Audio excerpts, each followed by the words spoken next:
É feito o cálculo do valor de P. Então, digamos que você coletou lá os seus resultados. Aqui eu cito o Magnus porque ele faz uma descrição muito boa. Eu tenho uma temperatura no eixo X, alta e baixa, digamos que você coletou assim. E no eixo Y você tem um tamanho. Temos um conjunto de distribuição de dados. E aí você tem uma diferença entre esses dados. Você percebe que os dados da alta temperatura está mais concentrado em cima e o dado da temperatura baixa está mais concentrado embaixo. Mas será que essa diferença é significativa ou essa diferença veio do acaso? E como é que eu posso descobrir se ela é significativa ou se ela veio do acaso? Se eu só coletei esses dados, você vai verificar a probabilidade de você encontrar esse padrão aqui na hipótese nula. Que aí você vai verificar, ó, se esse padrão aqui de dados ele aparecer muito pouco na hipótese nula, significa que esse resultado ele não veio do acaso, ou seja, ele veio realmente de uma distribuição que é observada na natureza. E como é que a gente faz isso? Imagine que você tem esses 4 pontos aqui, 4 pontos aqui. É muito difícil a gente pegar cada um desses pontos aqui e colocar num teste para verificar essa diferença. Então, o que é que nós podemos fazer? Nós geralmente separamos parâmetros, que seriam uma representação dos nossos valores, para inferir sobre esses valores. Então, por exemplo, aqui nesse caso eu posso calcular a média, que seria esses 4 valores encontrados dividido pelo número de valores. Essa média da alta temperatura menos essa média, qual o valor que a gente vai achar de diferença entre as médias? A representação desses valores aqui é muito baixa. E aqui você tem uma média muito alta, que representa esses valores, você tem uma diferença muito grande.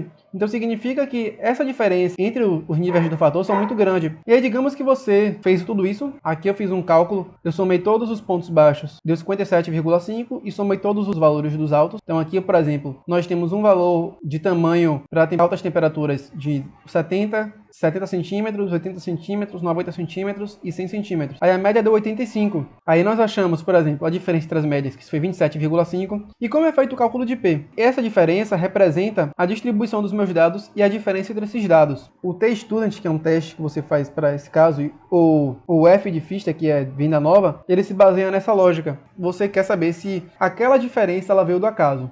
Então, o que aconteceu? Você tem aquela diferença que você teve entre a baixa e a alta temperatura, que foi essa aqui, e você quer saber se essa diferença ela veio do acaso, que está representado pela diferença entre as médias. Como é que você faz isso? Se eu esperasse um padrão ao acaso, o que é que aconteceria? Esses valores encontrados aqui, eles seriam ao acaso encontrado em qualquer um dos níveis do fator. Então, por exemplo, eu poderia encontrar 80 no nível do fator baixo, eu poderia encontrar 90 no nível do fator baixo e 50 no nível do fator alto. Então, se é ao acaso, esse padrão aqui ele pode se misturar. Então, quando geralmente a gente encontrar algo ao acaso, a gente mistura os valores daqui com esses daqui, e misturando, a gente pode pegar as diferenças entre a média. Então, o que acontece? Você misturou os dados aqui, então você tinha um valor de 100 centímetros que estava na alta temperatura, que agora está na baixa, você tem um de 90 que continua aqui, mas você tem um de 50 centímetros que estava na baixa temperatura e que agora está na alta. Então você vê que isso aqui seria o padrão encontrado se eu pegasse esses pontos, colocasse dentro de uma caixinha e começasse a separar aleatoriamente qual iria para o baixo e qual valor iria para o alto, eu estaria encontrando um padrão ao acaso. E aí eu calcularia a média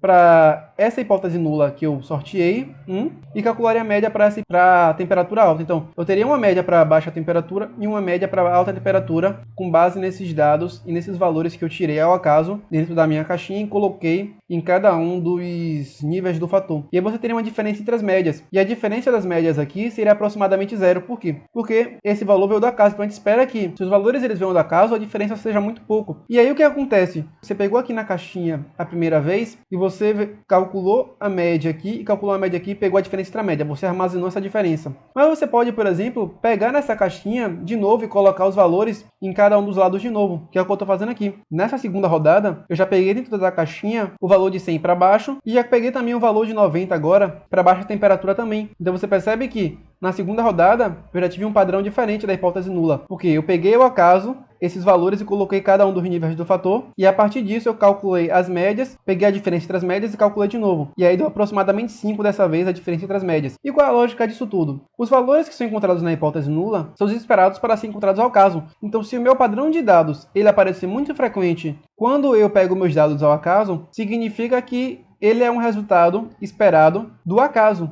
Porque se ele aparece muito frequentemente quando eu sorteio esses valores e coloco em cada um dos níveis de fator, ele aparece ali, significa que ele é muito frequente no acaso, então ele é um valor que está passível de ter vindo do acaso. Então esse valor que eu coletei na natureza, ele teoricamente não é confiável. E essa diferença entre as médias que representa o padrão dos dados, você calcula isso 100 vezes. E aí quando você calcula 100 vezes, você vai ter uma distribuição de valores esperados para a minha hipótese nula. Então qual a diferença das médias esperado na minha hipótese nula e quais valores são mais frequentes de aparecer na minha hipótese nula a partir dos dados que eu tenho. P ele vem de probabilidade. Então, o valor de P seria a probabilidade de eu encontrar o DIF, a diferença entre a média, de 27,5 ou maior na distribuição nula. Então, lembrando bem, o DIF que eu encontrei no meu resultado original deu 27,5. Agora eu quero saber, em 100 rodadas da hipótese nula, qual é a chance de ele aparecer aqui na hipótese nula. Então, quanto mais baixo for a frequência de aparecer esse valor ou valores maiores que esse na distribuição nula, significa que esse valor ele é pouco frequente na hipótese nula. Quanto mais ele aparece, essa diferença, mais significa que